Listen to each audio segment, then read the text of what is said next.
Hey everybody, welcome to TrailSage, and today I wanted to talk to you about a new project that Dan and I are working on. It's been years in the making, but we finally created a mountain bike podcast called Ride and Laugh. So this week I wanted to pick Dan's brain on what finally inspired him to take the leap and what listeners can expect from the show. So Dan, how did the idea of this Ride and Laugh podcast come to be? Well, Sage and I have been riding mountain bikes together for years, and the ride was always paramount. And then afterwards we would go and we would get something to eat. And we would sit there and we would talk about bikes and we would talk about life and we would talk about stoke and progression. And the conversation was always so much fun that we found that the lunch was just as important as the ride. And we loved talking about bikes so much that we thought that we had a lot to share here. And we have so much gratitude for what biking and mountain biking have given us. And we want to share that as well. Yeah. What can people expect from the podcast then? It's that feeling you have after a great ride when you're back in the parking lot and all your buddies are there and you're stoked and you're excited and everyone's talking about the ride. Everyone's talking about bikes and what's going on in their riding life. It's exciting and it's fun. That's the feeling that we're going after. That's the feeling that we're going to have in these conversations. We carry those conversations on after our rides. At the diner or at the restaurant, we're drinking coffee. We're talking about bikes. We're having these conversations anyway.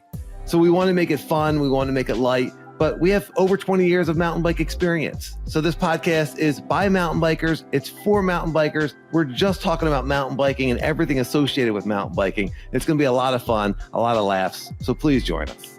So Dan, what can people expect in the future? We are going to be talking about everything mountain biking, from bikes, technique, mindset, gear, training, nutrition, and a dozen other things, including the rides that we're going on. We want feedback from our audience on the rides that they're going on. We want to get a mountain bike community going here. It's going to be a lot of fun. Yeah, I think this is going to be a really exciting podcast. Let's close this thing out the same way that we close out all our podcasts, and tell them where they can find us.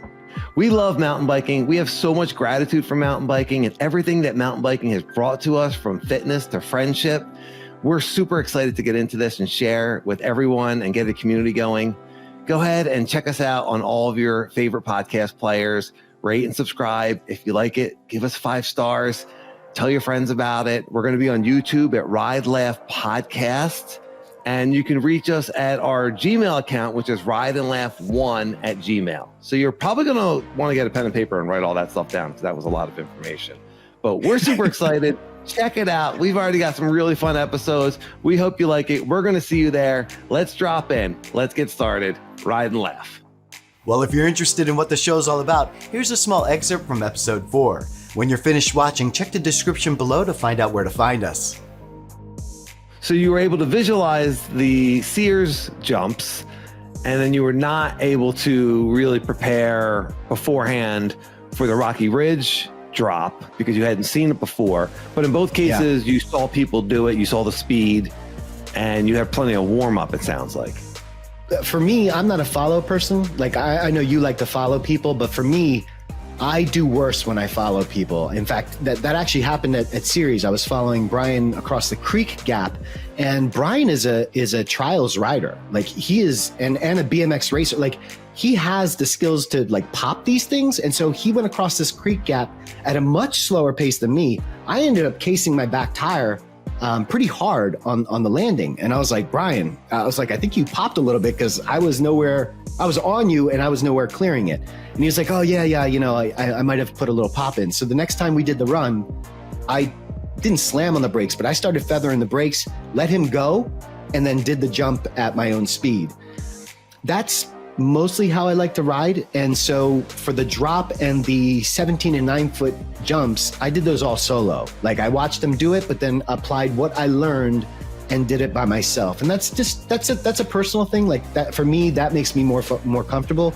A lot of other people like to follow people just so they know they have the right line. You know, it's I don't know.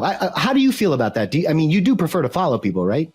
Well, if I have confidence that the person is going the speed that I want to go, that does make me more confident. When I'm following someone, if I'm going into a drop for the first time and I can just follow their speed and follow their line and they look comfortable, that makes me feel more comfortable. So yeah, I personally do like following someone in which is good because, well, it's good and bad, I guess, because I'm typically following you through tech, which makes me very comfortable. But then because you want to record for the channel, you oftentimes want me to go first, which is fine. That's right.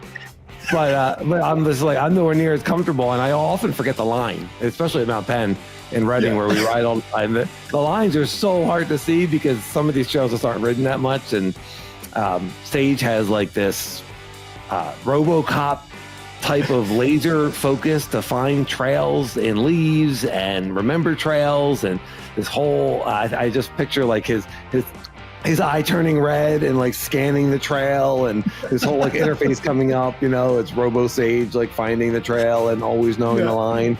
And then I'm just like on a blank piece of paper, just like wandering off the edge of the paper, like I have no clue where I'm going. I don't know how he does it.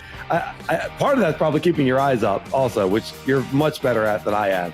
But yeah, so I like following. I have no problem with that. Leading is also good if you feel like you're helping someone. I mean, it's really fun to show someone the line. You're talking about those guys helping you out, and that's part of what's so great about the mountain bike community. But that's kind of inherent in mountain biking, is that we can help each other, and you're like, hey, just follow me through here. And if that's helping someone a little bit, and then they're stoked that they did it, then you're stoked. I mean, that's part of what's so great about riding.